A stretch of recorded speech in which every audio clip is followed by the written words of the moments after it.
Buenas tardes, tutor y compañero del curso de Didácticas Digitales. Mi nombre es Eider Antonio Vergara Soto, estudiante en la Universidad UNAD. En esta tarde me encuentro con el profesor Fabio Carlos Núñez. Profesor Fabio Carlos Núñez, buenas tardes. Buenas tardes, Eider Antonio. Profe, ¿cuál es su profesión, profe? ¿Y cuántos años de profesión tiene? Y si actualmente está laborando en esa profesión. Bueno, yo más o menos tengo 20 años de experiencia. Soy licenciado en Lengua Castellana y Comunicación, egresado de la Universidad de Pamplona Norte de Santander. Tengo una especialización también en metodología para la enseñanza de la lengua castellana y la literatura. Actualmente trabajo con el Ministerio de Educación Nacional en un programa que se llama Todos Aprender. Soy maestro de maestros y mis estudiantes son los docentes. Hago tutorías en la institución educativa Santo Domingo, que pertenece actualmente al municipio de Valencia.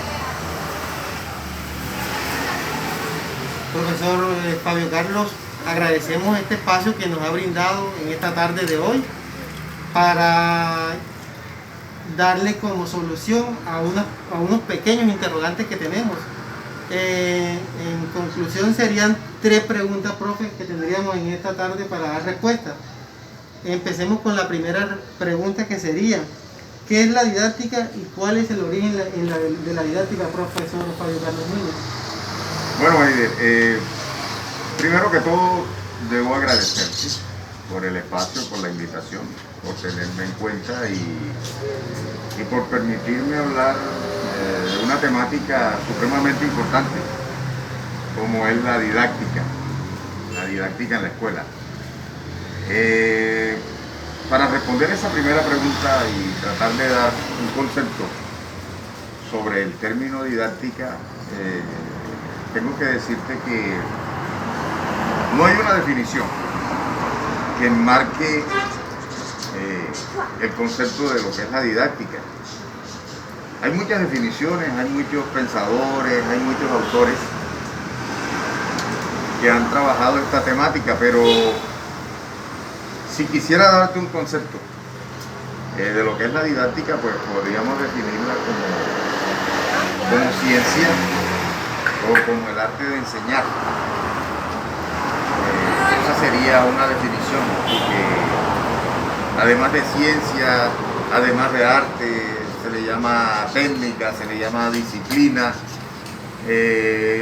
incluso podrían confundirla con método, pero hablar de didáctica implica muchas cosas. Entonces, de pronto para puntualizar en el concepto como tal, podríamos decir que es una ciencia de la educación que se centra en la enseñanza. Ok, profesor. Siguiendo con las preguntas que tenemos para esta tarde de hoy, profe, ¿cómo lee o identifica la didáctica en el proceso formativo? Bueno, para hablar de didáctica también debemos remontarnos a sus orígenes. La didáctica es un término joven, entre comillas, porque estamos hablando de más o menos el año 1592, que es cuando nace Juan Amós Comenius, que es el papá de la didáctica, llamado por los pensadores y sucesores de su teoría. Juan Amós Comenius fue el primero en hablar de didáctica y la asoció precisamente con la enseñanza, con el aprendizaje. Y este autor, además de ser filósofo, teólogo, fue pedagogo. Sabemos bien que como pedagogo pues se iba a interesar por ese proceso de enseñanza, ¿no? Y él básicamente decía que el centro de atención del proceso de enseñanza-aprendizaje debía ser el estudiante. Ni siquiera el maestro y ni siquiera la academia como tal, el currículo, nada de eso, era el estudiante. Y era puntual y muy preciso al decir que, hablando ya como tal, o definiendo la didáctica, que debía tener unos 3 momentos o 3 elementos fundamentales. Él hablaba de que la didáctica debía tener un tiempo. Para poder hablar, para poder desarrollar la didáctica se necesitaba de un tiempo, de un objeto de estudio y lógicamente de un método. Fíjate tú la palabra, ya viene a hablar de método. O sea que, podríamos decir que la didáctica tiene relación con la metodología. Y un método podría ser sinónimo de técnica. Entonces fíjate que todos estos términos, como han intentado definirlas los estudiosos, tienen mucha relación, incluso tienen una relación bastante estrecha con la pedagogía. Profesor Fabio, muy buena respuesta. Y agradeciendo pues el espacio que nos ha brindado en esta tarde para esta entrevista, profe, vamos a terminar con la última pregunta, profe. Sería, ¿qué estrategias didácticas sugiere y a qué situaciones en particular se pueden aplicar estas estrategias, profe? En este tiempo de pandemia, de COVID-19, que está afectando tanto la educación, donde la virtualidad ha cobrado importancia, donde el profesor le ha tocado tomar herramientas digitales para poder tener una comunicación entre docente, estudiante, docente. Profe, ¿qué estrategias nos puede usted dar para esta tarde que se puedan aplicar a una situación en particular, profe? Bueno, mira, hablar de estrategias es como hablar de didáctica. Son muchas las estrategias que han existido en todo este tiempo, que han venido cambiando a través del tiempo, a través de la historia, y que en algún momento a la educación le han servido. Como es una ciencia en construcción, porque no está terminada, fíjate que ya dijimos anteriormente que ni siquiera hay un concepto estándar que podamos decir que es que la didáctica es eso. Es una ciencia que ha venido en construcción, que tiene que ver con muchos aspectos. Actualmente tiene que ver con el planear. Un docente, para poder enseñar bien, debe planear lo que va a enseñar. Debe tener una metodología precisa, unas estrategias de aprendizaje, pero que todas esas metodologías y esas estrategias de aprendizaje hagan el aprendizaje sencillo para el estudiante y ameno. La estrategia a aplicar en estos actuales momentos en que la educación ha evolucionado y ha cambiado tanto, es que tanto el que enseña como el que aprende se sientan bien. Debe haber una armonía, debe haber un gusto, un disfrute, tanto del maestro como del estudiante. Porque si las cosas no se hacen con gusto, no se hacen con agrado, no se hacen planeadas, no hay ese diálogo cariñoso, de confianza entre el profesor y el estudiante, el proceso de enseñanza-aprendizaje no va a tener el éxito que esperamos. Fíjate que cuando un estudiante se siente bien con su profesor, lo busca. Hay docentes medievales de la educación tradicional que solamente por tener el ceño fruncido ya se convertía en una barrera y el estudiante no era capaz de acercársele. Esos profesores que se consideraban sabios, que no le permitían al estudiante de pronto expresar lo que pensaba porque lo que sabían eran ellos. Entonces fíjate que ya eso ha ido quedándose relegado o retrógrado a las nuevas tendencias de la educación, en donde todos deberíamos aprender. El mismo Juan Amos Comenio lo decía: debemos enseñar todo y a todos. Entonces, desde mi óptica como tutor del Ministerio de Educación, hasta el mismo programa, pienso que le hace la venia a la teoría de Juan Amos Comenio, porque todos aprender, y él decía, debemos enseñar todo a todos. Esto es un aprendizaje que no solamente va direccionado de aquí para allá, del profesor al estudiante, sino que viene de allá también. Y anteriormente la educación tradicional eso era lo que hacía. El profesor sabía y el estudiante escuchaba y aprendía de memoria. Si las lecciones no eran aprendidas de memoria, pues era mal evaluado, numéricamente evaluado. Entonces, en estos momentos en que se habla de una evaluación formativa, hay que mirar son los procesos de escritura, los procesos de escritura, de lectura, de análisis. Entonces, las metodologías son muchas, Eider, y las estrategias para que el estudiante ya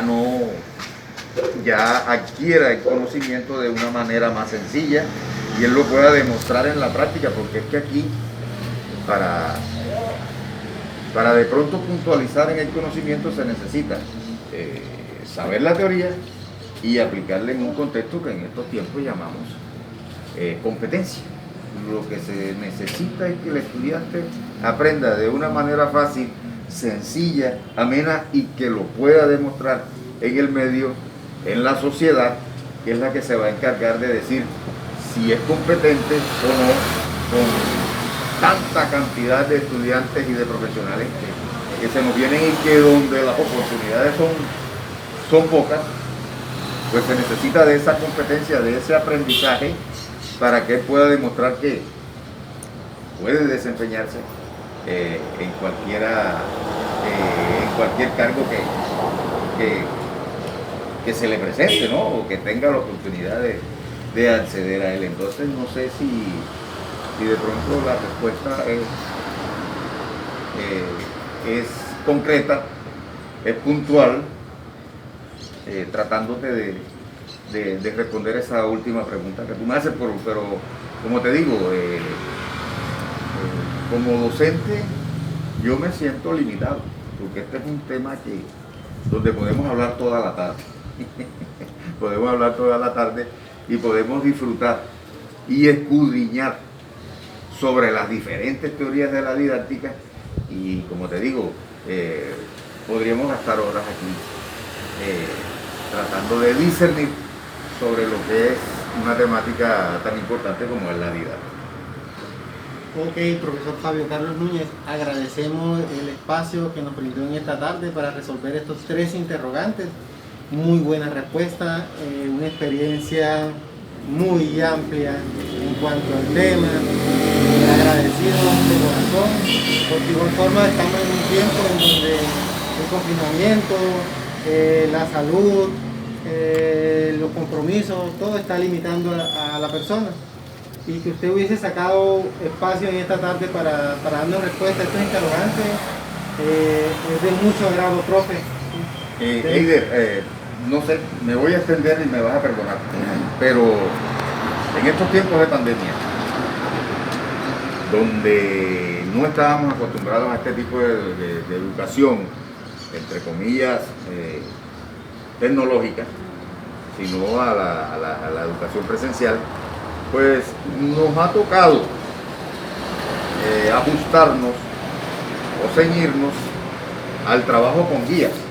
Yo trabajo con población vulnerable en zona rural, a eso le llamamos educación remota.